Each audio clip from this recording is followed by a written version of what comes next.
You're not responsible. It was wrong. Reach out to me. We'll connect you. I will never see, speak, or hear from Aaron Smith-Levin for the rest of my life. I've been raised since the age of 4 to follow orders, do as I was told, or risk losing everything. If we speak out, that's the only way they're going to get the strength to have the courage to do the same. Why the hell does someone have to escape to get out of a religion?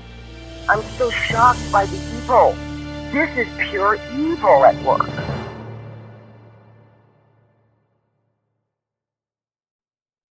Hey, this is Chris C., Miami 6 Man on Twitter.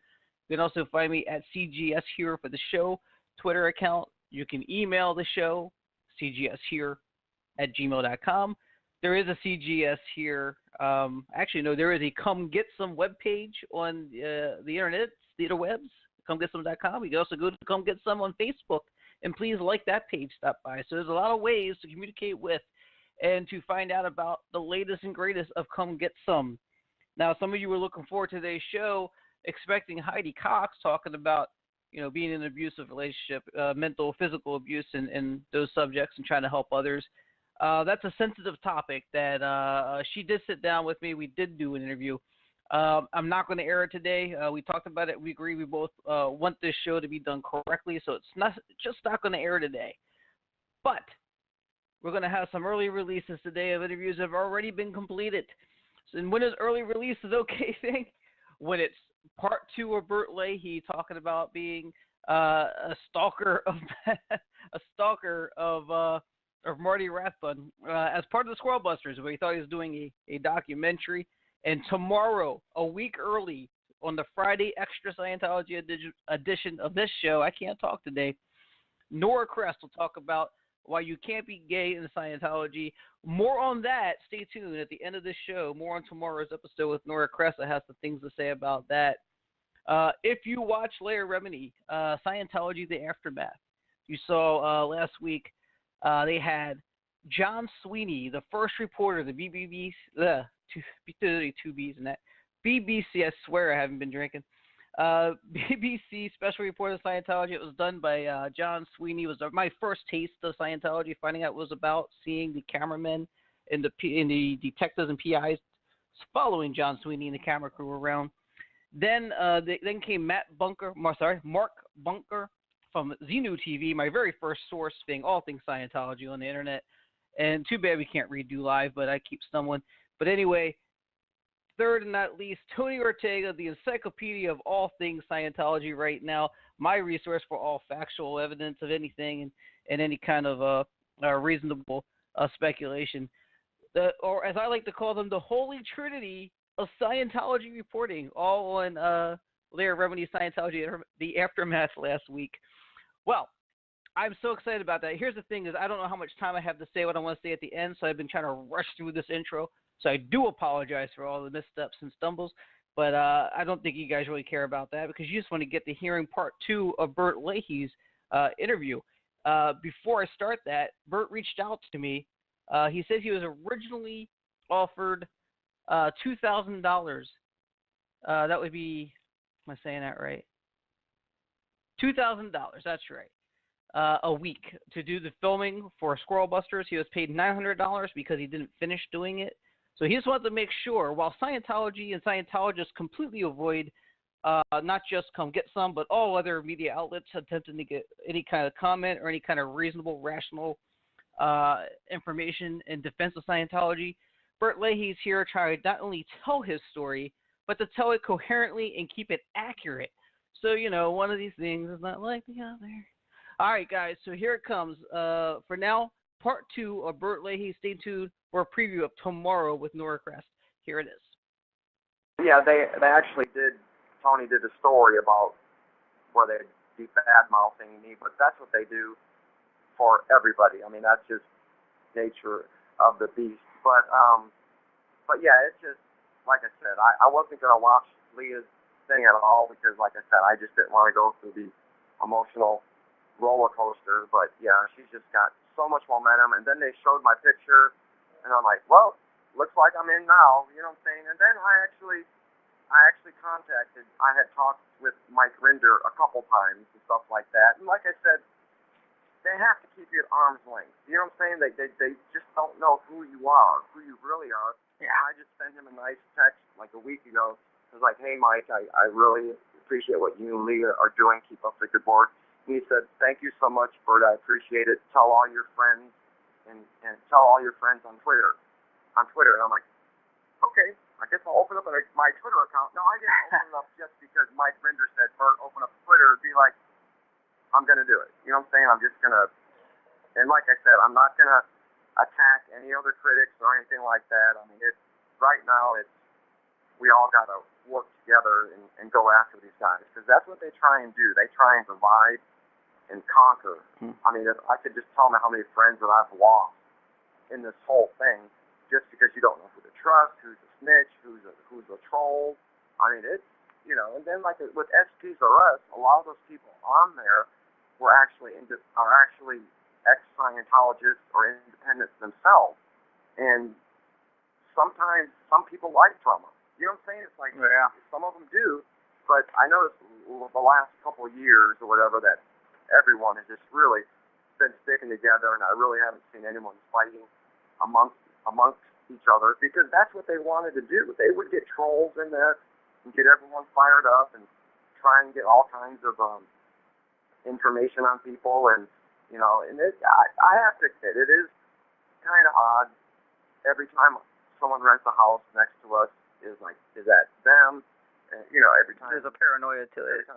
Yeah, I mean, every time I call Colin Henderson, the phone speaks, and breaks up, and you know what I'm saying? It'd be like, is that them? And you know, then trust me, they got bigger fish to fry than me right now. I mean, it's actually kind of good that the attention is on someone else right now. But yeah, they're spread so thin right now. It's just, I don't know. It's just, this is really really good feeling.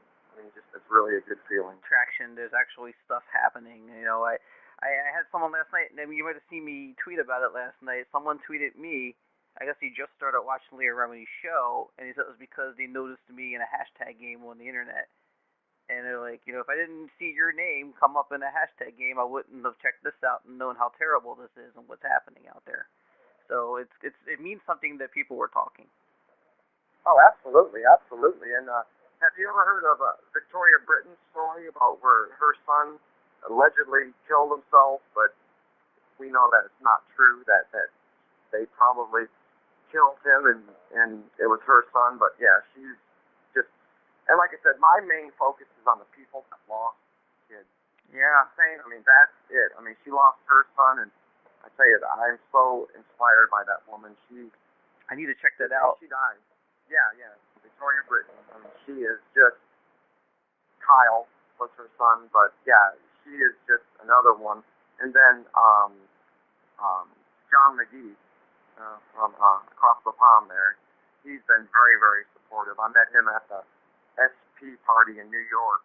SP party? Yeah, SP party. And Patty Moyer has an SP party every year in New York. Luckily, we're doing the Suppressapalooza tour, and we're able to get there. If you look on my YouTube, you'll see We Love You, Tony Ortega. That's when he got an award. But that was the SP party. But yeah, she'd have all kinds of people at the SP party, and that's where I met John McGee and all those people. But yeah, those guys over there across the pond. Because think about it, I mean, it's a lot smaller over there. You know what I'm saying? Yeah, the tighter group, definitely. Mm-hmm. And I tell you, it's really great that you sent these pictures. I'm gonna add those to. I have like a little stream that goes across. If you've seen it on my podcast, there's a slideshow. Yeah. I'll put all those videos, all those pictures on there rather. I want to talk to you about Marty, if you're comfortable. I'm not gonna trash. I'm not trashing anybody. But you're surely aware that Marty has taken a little bit of a step back recently. And it's a little bit confusing for all of us. Do you have any insight on that? I mean, I think you probably don't know Marty really well. I don't know if you think he's a great guy, because I get different opinions of him every time I see him on TV. I've never met him personally. Do you have any insight on why you think he might be, just to be more specific, he's speaking out against guys like Tony Ortega, Mike Rinder, and he's speaking out against Leah Remini, And basically people, bloggers, podcast, everyone, I would probably be included in that, although when he posted that, it was before I started doing this. What are your thoughts on that? Do you have any thoughts on that you want to share? So, well, with that, because I remember when he said that Tony Ortega would rue the day that he fair game Monique. I mean, I really didn't even know that he was lashing out at other people. But the last time I talked to Marty was a text, probably like 6 months ago, just saying, hey, Marty, I don't know why you won't talk to me. He just said, Bert, just let it go. That's all he said. Bert, just let it go. You know what I'm saying? But I'm a videographer. It'd be like a news reporter getting taken up by a spaceship and being put down back on Earth. Is he going to report on it? Yeah, nothing happened. You know what I'm saying? Yeah. But I guess I was pretty much shocked when I found out that they had dropped the lawsuit, because I really put my ass on the line. When you think about it, it's like, what am I doing this for? I got check stubs. I gave a lot of evidence and stuff, but I don't know. I just, I feel somewhere in the back of my mind that maybe that they just wanted to stop the lawsuit because maybe they didn't want me to like freak out or do something stupid or something like that. Because I turned out to be not a credible witness. I think that they come to the realization that they couldn't put me on the stand because, you know what I'm saying? It'd be like, well, what is he gonna say? You know what I'm saying? Is he mad at Marty? Is he mad at the church? You know what I'm saying? It'd be like, do you think you're responsible for them dropping the case? I don't know. Kind of to the side, kind of a side type of reason. One of the reasons. Yeah, well, I think to the point where I don't think I was a good witness anymore.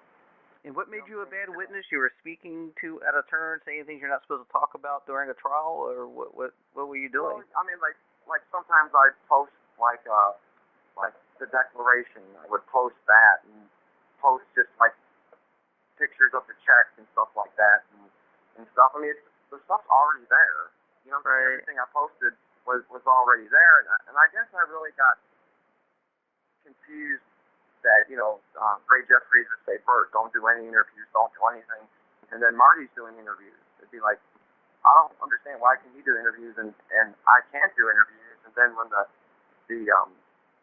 Going Clear came, and, they actually used my statement, a videographer said that his life was living hell. I think they used a split second. I don't know if that was a Scientologist at war or whatever, but one of them, they used my image, and I just remember telling Marty, hey, if this ever, in the very, very beginning, if this ever gets on HBO, don't forget me. He's like, oh, Bert, this is a badge of honor, and I'll always let you wear that badge and stuff. And I don't know. I guess we'd have to be in his position because.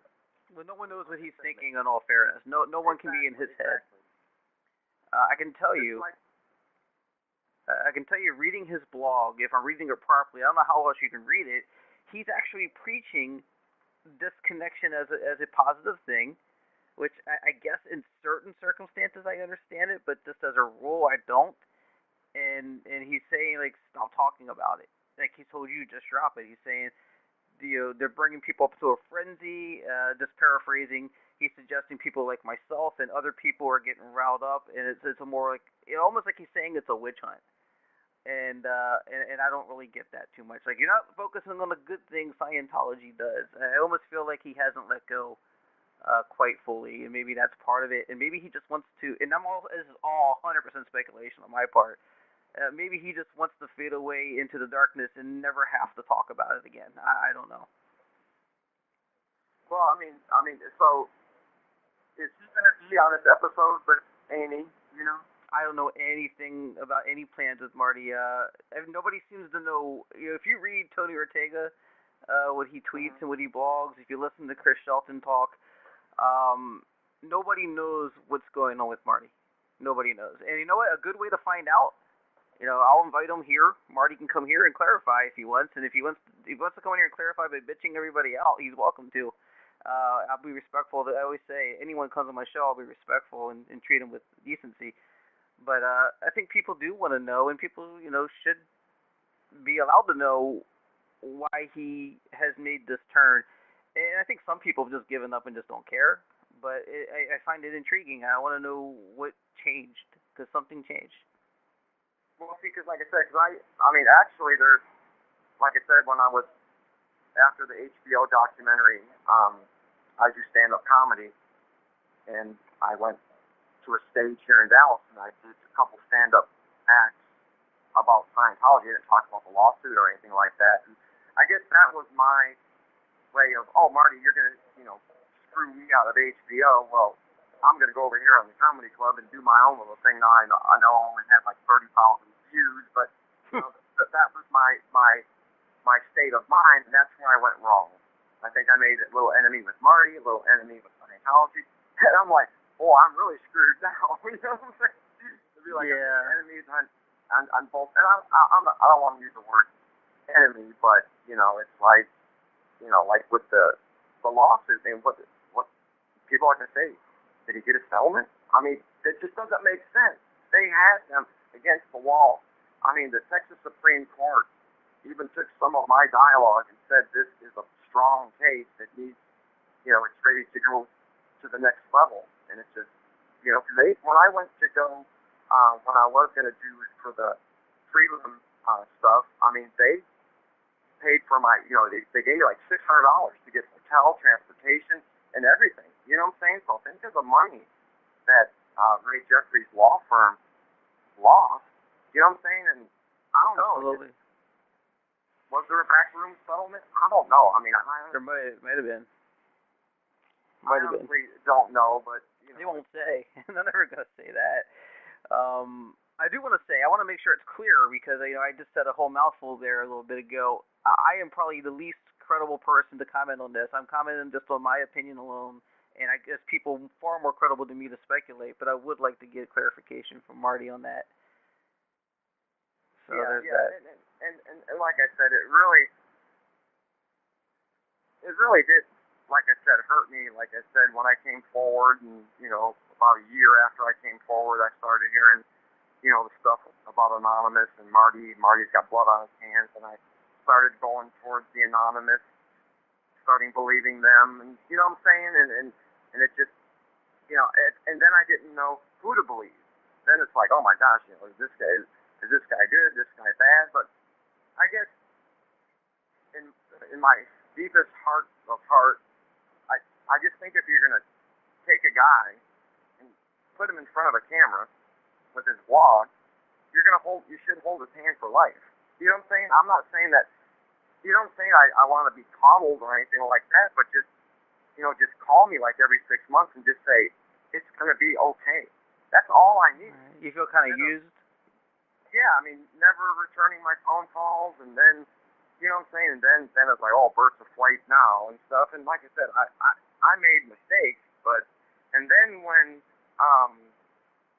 when they stopped the lawsuit, I kind of went off on the Facebook again. It's like, see, I told you that's how Marty was. He just, people are like, well, maybe Bert was right, but like I said, we don't know what's going on. I just, I never even got a thank you or a F you. I mean, I got nothing. I mean, nothing for putting my butt on the line. And I have to say that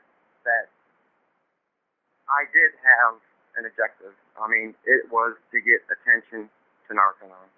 Because if the trial would have started, you know what I'm saying? Absolutely. If the trial would have started, it would have been a media madhouse. It would have been the craziest thing you've seen in your entire life. And somewhere in the back of my mind, it's like, it's like, I have an objective, and it's to get justice for those kids. But that was the wrong thing to do. That's a trial. When you say you're going to be a witness, you should, you know what I'm saying, just do it on the merits if you want to help someone, expose someone, not help a different cause. But, you know what I'm saying, that one thing leads to another. And then when the case was dropped like that, it was just like, oh my gosh, I can't believe it. But I don't know. So I mean, like I said, I just was kind of upset that Marty would never really reach out to me. But, you know, then again, Hubbard said the best way to control your opposition is to be a part of them. Right. You know what I'm saying? So maybe it's like, well, maybe Bert is a spy. Right. Maybe you're a spy. You know? Yeah, maybe Marty's sort of in between there a little bit. It's all speculation. It's all speculation. Yeah. I want to ask you. Or did you have something else you wanted to add to that? No. Go ahead. That's fine. I did want to ask you. You sent a tweet out this morning that I found interesting, and I was wondering if you wanted to elaborate on it. Maybe it's self-explanatory. It was at Scientology. Remember me. I'm just getting started. That's the whole thing of Lebow kind of created me. I mean, he kind of honed me and told me how to wait for people in bushes and stuff like that. It's like, I'm going to come back and let the world know what your church does with their money type thing. You know what I'm saying? It'd be like, yeah, you know, the Leah's getting the most important things out of the way from the top down. And then somewhere along the line, they will get into the Squirrel Busters. And I think that will hopefully be some of the final straws of just, you know, because really right now, it's really been all disconnection, and the beatings and stuff like that, which is bad. Don't get me wrong. But now, just like the branch of arms in Able and Applied Scholastics and Narcanon and this whole outreach of Scientology programs, like they really focus in on doctors and attorneys that you want to run a better business and get you all worked up in the program, then come to the little seminar and it's Scientology. I mean, their arms reach into schools, into drug rehabs, into prisons. It's, you know what I'm saying? It's a beast. I've seen a lot of people really pointing out, and I'm gonna probably want to run with this at some point on my show. Is there's a lot of fronts, you know, whether it be a Christmas party, whether it be a fundraiser for handicapped children. It all starts with that and ends with a flyer or a brochure for something.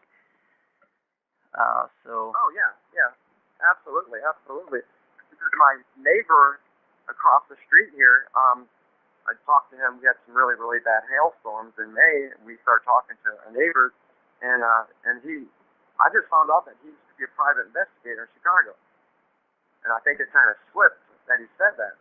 You know what I'm saying? They're like, oh really, a private investigator? Yeah. You know what I'm saying? Because it's just, gosh, what they would do with the private investigators is just, I mean, it's like Scientology is their own country. I mean, they have their own military, they have their own affairs office. You know what I'm saying? I mean, their own ship. I mean, they just, the way that they do things is just so military-like, and you know, and it's, you know, I hope that Leah does a second season and stuff. Really? The whole Narcanon thing, and you know, the reason that Leah's hand isn't getting burnt by the torch is she has the power and the resources to give him, you know, a high-profile director to give him a series on A&E. I mean, that's good. I mean, Mark Butler's been trying to work on his documentary for, I think, 11 years now, and when I did my Suppressapalooza, I've got hours of footage. I haven't edited anything because I would be crushed. You know what I'm saying? I would literally be crushed if I were to put something out. I mean, so what is that? Can you tell us about the Suppression-Palooza? Suppressapalooza was me, Colin Henderson, and David Love. David Love's from Canada, Colin's from Oklahoma, and from Texas. We went on a 3,000-mile road trip, you know, all the way to New York, Chicago, St. Louis, and we visited all the boarded up orgs and Nashville, and just, I mean, everywhere from New York to here, and it was called Suppressapalooza, like suppress a person, like a concert, like Lollapalooza. Right. So I said Suppressapalooza, and I sent you a picture of the vehicle. And yes. What is Xenu on top, and on the side we had Suppressapalooza Tour, the Cult of Confusion, and we just interviewed people all over, and like I said, I got hours of footage I was just so paralyzed. I couldn't do what I'd been doing for 20 years. It's make a stupid video. Every time I would think something's good, another story would happen. Another story would happen. Another story would happen. It's fluid. And like I said, yeah. I literally become paralyzed. I just couldn't function.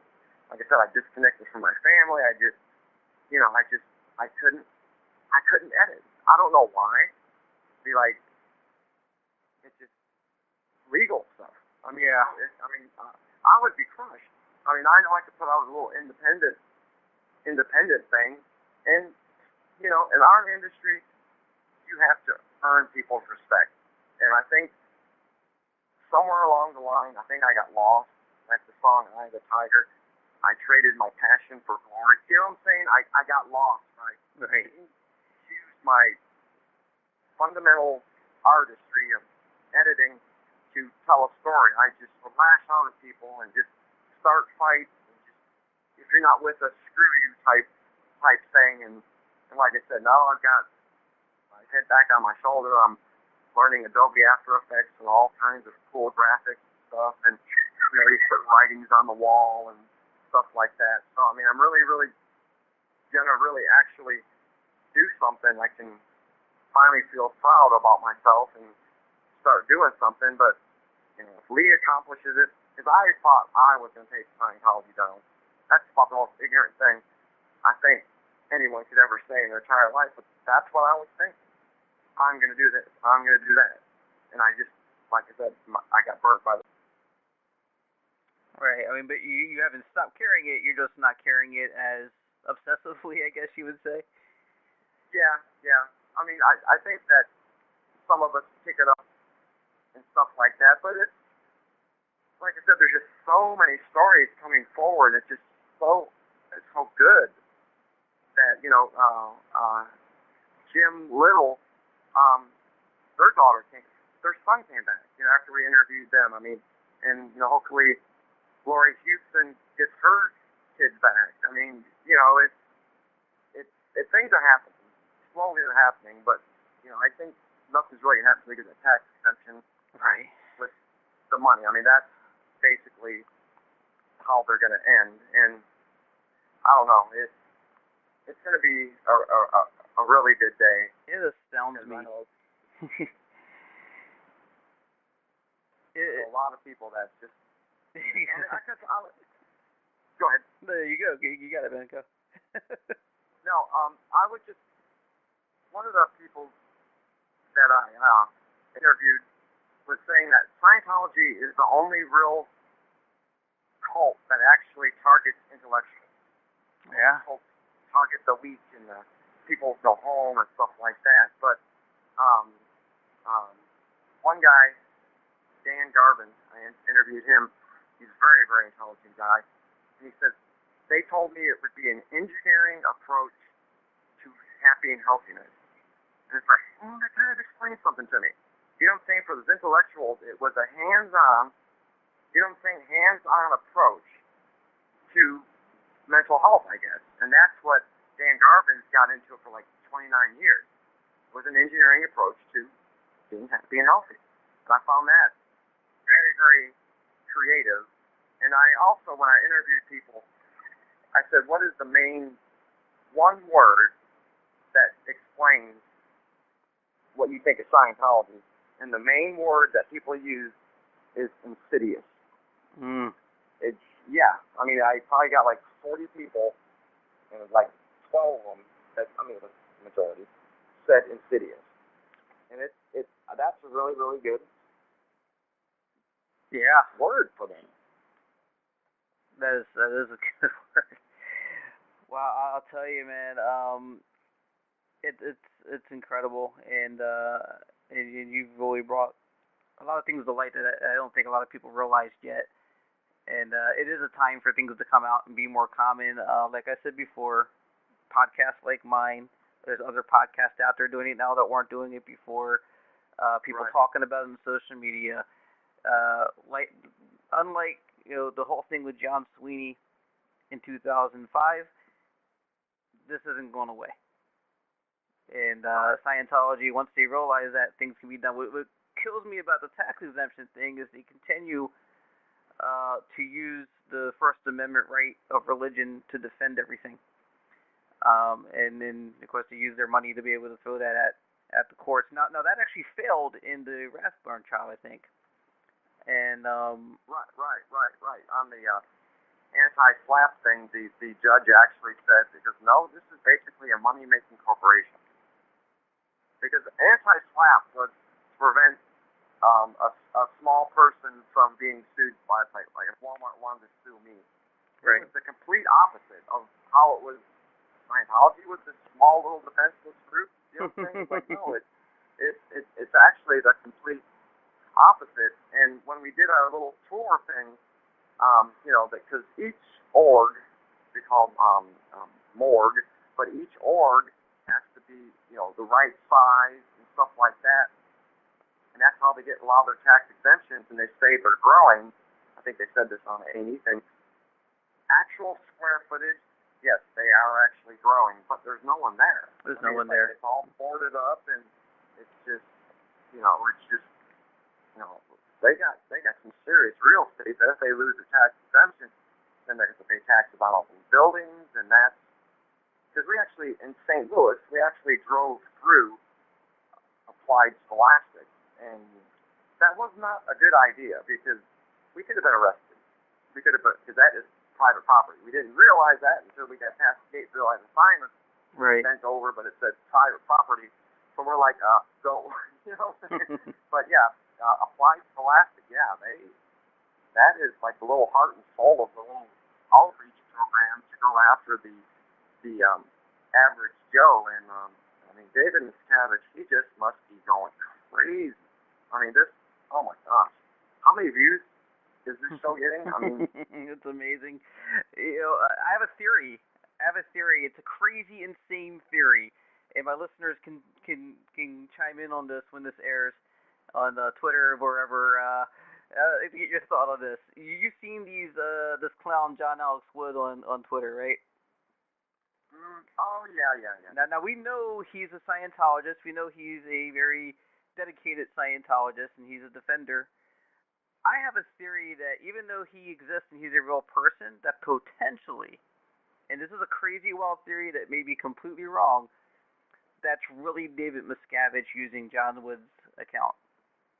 Wow, I never thought of that. That's crazy. That is. Wow. But what's crazy about it is you can actually imagine that happening. I know. Yeah, and there's nothing bizarre than this whole thing.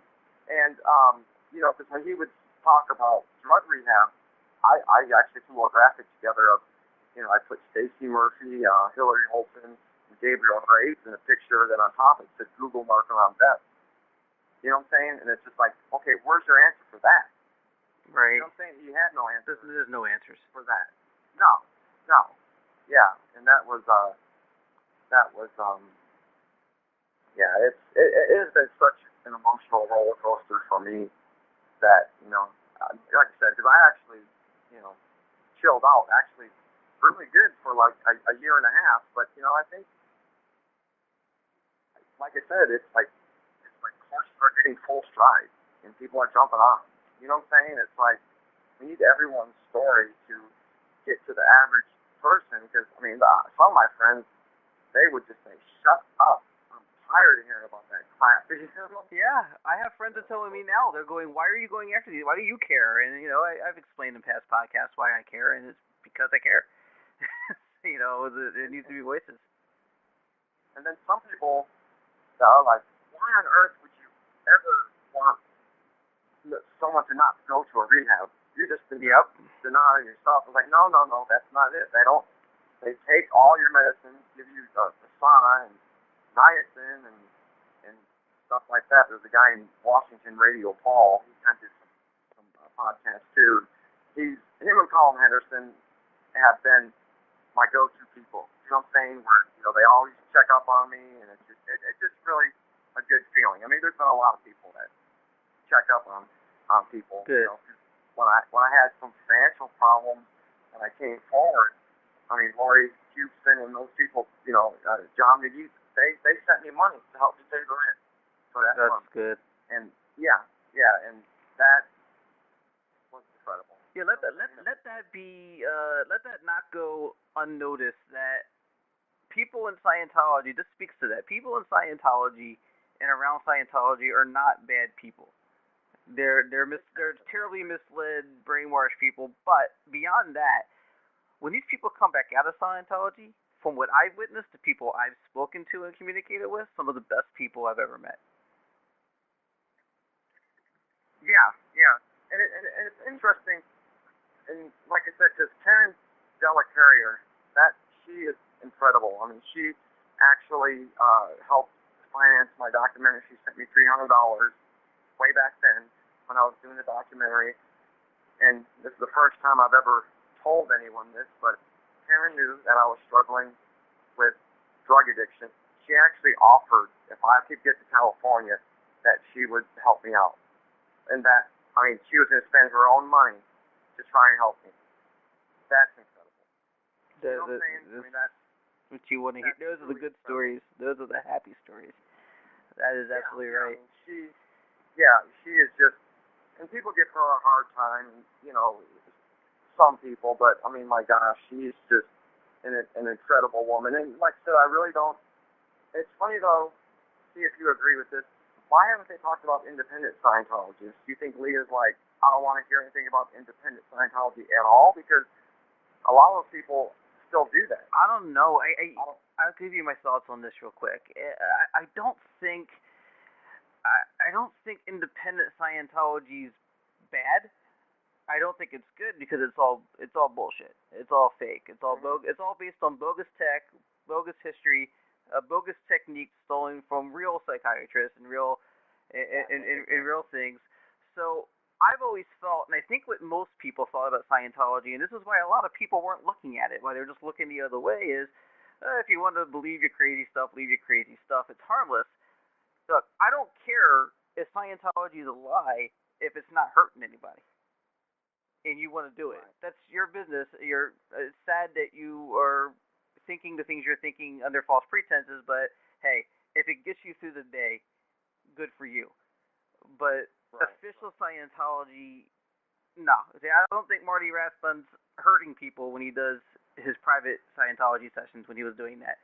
You know what I mean? I don't think he's beating people for not showing up on time for their audit session or something. So right. I just think it's different, and I don't think there's any reason to really poke at those people. And you know, you can think what you want, and you can try to encourage them that there's better ways and other ways of looking at it, but it's really not going to hurt them if they're not in that destructive environment. The only thing is, if there was a negative to it, it still preaches disconnection. So you're still gonna well, I don't know. I don't know if they alter how they follow doctrine when they leave. I don't know how that works. But it's in the ratings. It's in L Ron Hubbard's ratings. Disconnection is if you're still practicing Scientology, you're still practicing L Ron Hubbard's word, are you not? Right. Well, I think some of the free zoners, I think they kind of wrote their own rules, and I always that's fine. Marty was, I always thought that Marty was going to be the leader of the, you know what I'm saying? Of the good one. Yeah, the Scientology 5.0 or something like that. But yeah, then it just it just went all crazy, and it's like, I just don't get it. But anyways, yeah, I just appreciate people like you and everyone else that are actually starting to, because it was always Marty Rinder, Marty Rinder. It's like it's all the same stories, and I like the way that they're like Chris Shelton. I just thought Chris Shelton was the guy that made videos. He was a Scientologist. You know what I'm saying? I knew, but I didn't know. Wow. I mean, gosh, it's amazing that you take extra time now to get look. ahead on the show. Yeah. It's like, I just have so much respect for all these people now, because I would just get tunnel vision and be like, Narcanon, I'm going to get these people, in my own little world. I never would take the time to listen to other people's stories, and, that's, obviously where people would have an issue with me, virtual gung-ho and stuff like that. And I'm surprised that some people haven't contacted you saying, "Oh, don't talk to Bert, he's crazy." You know what I'm saying? I'm surprised someone has. Yeah, people don't even know I'm here yet. People don't even realize I'm here yet. I don't think Leah realizes I'm here yet, or I think Mike does know I'm here. But the thing with that is that wow, with the talking and everything was when you saw Mike Rinder every time, and you saw Tony Ortega every time, and you saw Tom DeVot every time, and it was always the same names in rotation. You're going, well, why should I believe these people who admittedly did terrible things while they were Scientology? Why is their story more reliable now than it was then? Why should I trust that this isn't just some kind of bullshit? And maybe David Miscavige's statements that this is all bogus is right, and you don't know, and so why would you get involved? Now there's no doubt. It's like the UFO phenomenon, right? Like you'll believe it when you see it. But there's enough evidence you suspect it, but you'll believe it when you see it. It's like the whole enemy thing, which by the time this airs, I've already done a whole thing before we talked about naming someone their enemy. But I didn't. And just to recap what I said, because this will be 2 episodes ago now when I say this. But I didn't really know what to think when I keep hearing this phrase, "You are my enemy." When you say this, you're the enemy. You are disconnected. You're banished. You're not able to be communicated with. You are the enemy. And I thought this sounded really weird, but there's something familiar about it. And I went back and listened to an old interview for a few years ago where Kirstie Alley trashed Leah Remini and said, when you make a blanket statement that Scientology is evil, which I'm not really sure she did that, but Kirstie says, you make a blanket statement that Scientology is evil, you are my enemy. And she says it very sternly, very serious. It is really kind of chilling to hear that, and it connects those dots. And you go, shit, this is real. This is the mentality.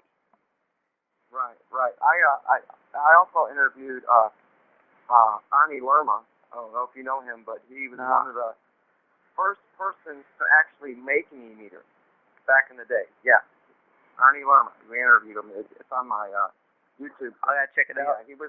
Yeah. He actually made the first e-meter, and he and then with Bob, what's that Bob guy's name? That he was like the early pioneer, Bob Hilton or something like that. Early pioneer of taking their own money to fight Scientology, and it was the whole era with Paulette Cooper where it was dangerous. I mean, it was. They didn't have the internet, and if you think about it, that whole thing where best way to control the opposition is to be a part of them. That worked 16 years ago because no one had the internet. Yep. Where they can put signs out that Bert's a bad person and make his life miserable and sue him and stuff like that. But yeah, there's with the internet and there's something that's funny when we went to the we also at a different time we went to the Georgia Narcanon, which I think is closed now. But there's a guy, Lucas Cotton, that was speaking out, and then we were at this girl's house. I can't say whose house, but Luke was there, and then there's a guy from Anonymous there that was actually did one of the protests, the early protests, and if you could find the video online, it's where they had said that someone called in a bomb threat, so the police, I mean, we're talking a whole SWAT team with shields and masks beating their shields as they walk to protect Narcanon because they thought, this poor little kid is being attacked. Right. And it was a protest. But, man, I don't think people realize how much Anonymous freaked them Scientologists out because Luke was the Scientologist then. He said we all huddled in the corner of the room just praying to the Thetans or whatever. Anonymous people. But it was just weird to have Luke right there, and then one of the people that was actually outside, and then they didn't realize that who was who, and they're like, oh my gosh, Luke's like, oh my gosh, you guys really, really freaked us out, and that whole Anonymous thing, like, I think remember when, I don't know people, but Tom Cruise released that tape, and it was supposed to be a tape that was supposed to stay inside Scientology. Oh, the turtleneck tape, yep. Yeah, and then David Miscavige tried to stop it because the internet was kind of young then, and then Anonymous got involved and had the big protest. But yeah, that was huge. I mean, that was man, that freaks Scientology out big time. Because there's an org here in it's actually Irving, Texas, that once in a while we protest over there, but it's kind of like people. And they used to have a house on Northwest Highway over here. When we did our documentary, we tracked down the house. Let's just say when they sell a house, it stays in the family. You know what I'm saying? They just don't sell it. They keep it in the family. Well, we're shooting video at this Goosehead mansion looking, and you can see where the old Scientology letters were on there. They took them off. So we're recording. Then 3 days later, the whole place burns down. So we're thinking, okay, you know what I'm saying? Right. I was there 3 days earlier. Suspicious. There's all these construction workers over there, and they're like taking stuff out. Like, who takes out the air conditioning units? And right. I mean, it was just weird to see that they had. It was just weird. I mean, I never reported anything because at that point they would think I'm weird, so I don't contact the police anymore when it comes to that stuff. But anyway, so this is an excellent conversation. It is. It really is. And when you talk, and like I said, I just wish that if the series progresses, that they get into just once again how they can just get their hands into the like third person and party thing where they can just like the whole Narcanon and applied scholastics. I mean, it's just so deep and just so, like I said, insidious of how they get things done, and it's just really, really awesome that Leah is just, like I said, if my story was a foot bullet, she's decapitating them. I mean, we're talking legs and arms and everything. I'm with you on that, definitely. Well, Bert, to wrap up what I do, because I know I've kept you for a really long time here. You've been so amazing. I got a lot more out of you than I thought I would. You have a lot of information and a lot of useful information that I think my listeners will appreciate. What I want to do, if I can, I do with every guest at the end. I end with 10 questions. So it's a little bit of goofy, fun thing. It's like think fast, and if you don't like a question, you can pass. Okay, cool. And then we'll just have final thoughts and all that good stuff. All right. So think fast. 10 questions. Number 1, true or false? As a camera guy, 360 cams are the future of filming. True. I think so. Number 2, think fast. Name a favorite camera job you've seen. Like, what camera work have you seen that just really stood out to you?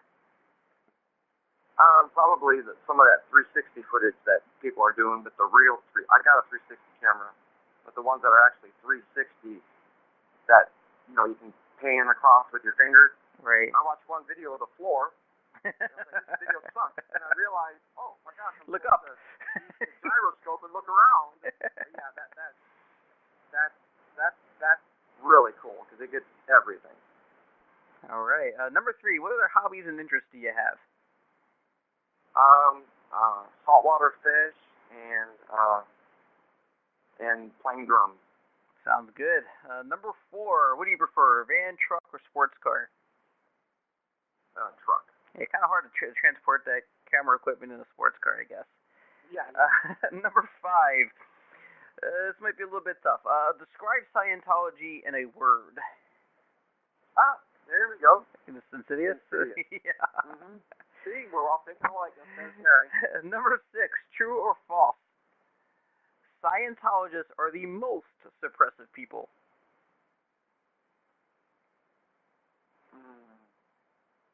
True or false, huh?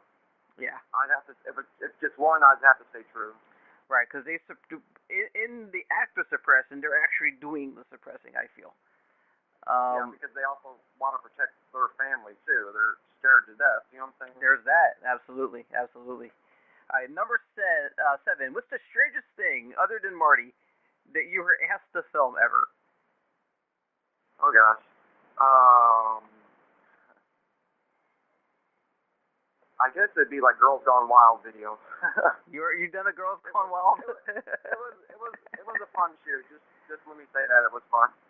All right, we won't push on that. Number 8. Maybe this actually goes to number 7. What was your favorite thing to film?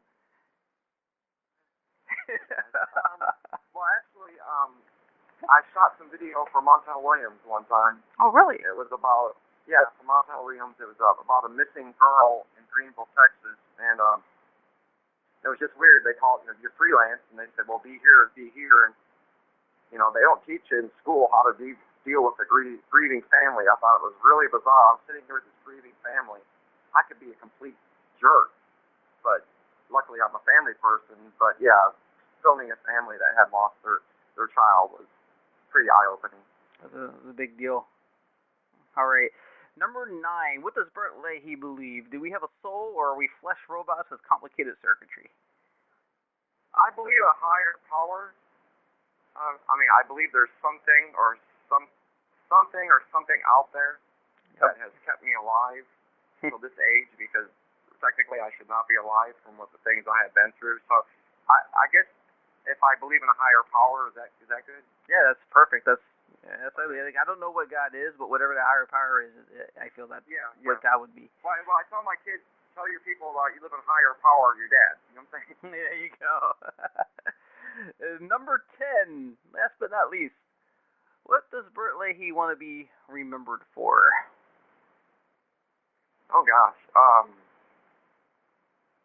guess it's a family guy, being married for 30-something years and raising 3 kids. That's quite a feat these days, you know what I'm saying?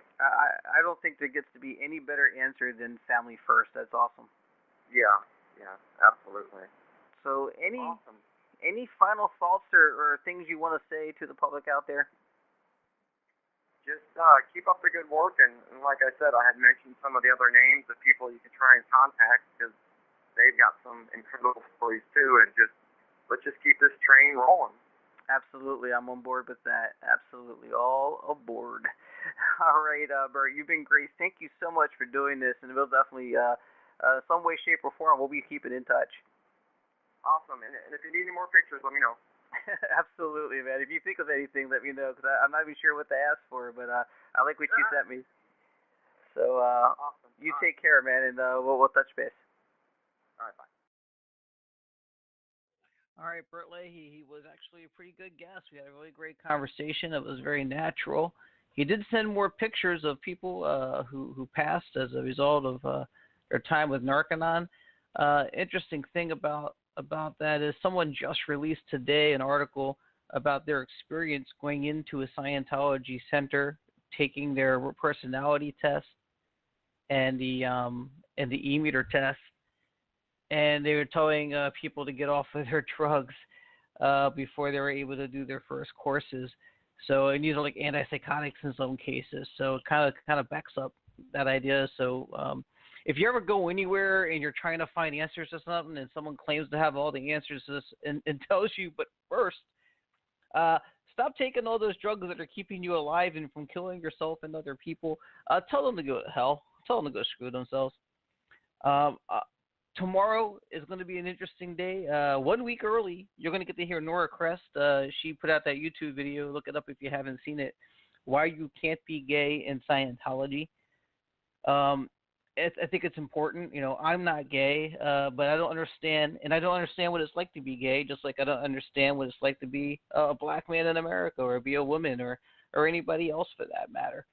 But I do understand human beings and what she went through, and what others like her go through, and even people who aren't gay go through in Scientology. This isn't how you treat other human beings.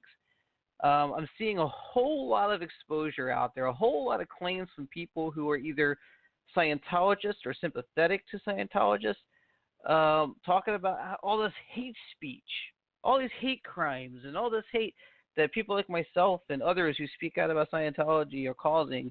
People on the internet, hey, you're being hateful. Stop putting this hateful stuff. And I look through the whole tweet chain, everything I see. There's nothing hateful. There's, hey, you're in a lie. You might want to talk about or think about doing something about getting out of that, because it's not good for you. If that's hateful, or saying, hey, you lied about this and I can prove you lied about this, pointing out the lie is not hateful. Just because you don't like what you're hearing doesn't mean it's wrong or hateful.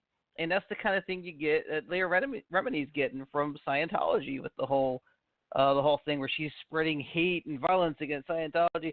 Nothing could be farther from the truth. And she'll tell you herself, Leah, you've heard her say, this person or that person's lying because I was lying. So they're probably lying. Laura Prepon's probably lying. Her fans have come out in defense of her. Here's the thing. Nobody here is an anti-Scientologist or anti-Scientology. The machine is the problem, not the people in the machine. And the problem is the people in the machine are working as cogs in the machine, that they've been trained and brainwashed to preach and carry on this unhealthy way of treating other people and acting towards others and disconnection. Again, if you have nothing to hide, you talk about it. Nobody wants to talk about it.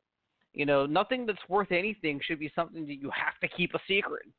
It's not a secret decoder club. It's not the what is the Knights Templar. It's not Freemasons.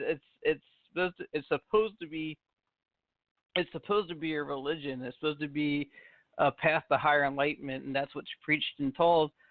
But it doesn't seem to be what's happening, and people aren't reacting because of Leah Remini. I mean, she's bringing your attention to it, but people aren't reacting because of anything I say or anything these people say. They're reacting to what they're seeing from Scientology and Scientologists. Keep that in mind. Nothing hateful here. Nothing hateful on that show. Nothing hateful from anybody. Just a lot of people looking to help other people stay out of that situation, not make the same mistakes, and have families come back together. Because I have a feeling that if Scientology ever stops being and existing in the form that we see it today, all these family members who spoke out and gave hate videos, those were hateful. Those were hateful. What happened to Nora Cress was a hate crime. What happened to Paulette Cooper was beyond a hate crime. What's happening with Amy Scobie, what's happened with Amy Scobie, hate crimes. But this is these people are all going to come back together and say, hey, I'm so sorry.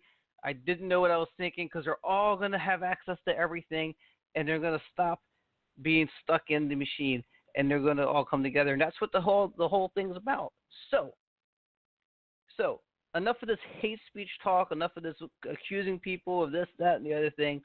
It's not what it is, no matter what anyone wants to say about it. You'll hear more tomorrow from Nora Cress. You'll get the whole story. You got the Cliff Notes, get the whole story between tomorrow and next Friday right here on Come and Get Some. Hey, this is Chris. Thank you for checking out the YouTube version of one of my audio interviews. If you'd like to see more, leave in the comments which ones you'd like to see next. Believe it or not, this is not a cash-generating venture for me. I do this on my own, and it's a lot more work than it looks. So please show me that you appreciate the fruits of my labor by hitting that like button and subscribe and sharing with as many people as possible. That in turn will inspire and encourage me to do more faster and get it out there for you here on this YouTube channel. Otherwise, as usual, stay connected. And that about sums it up.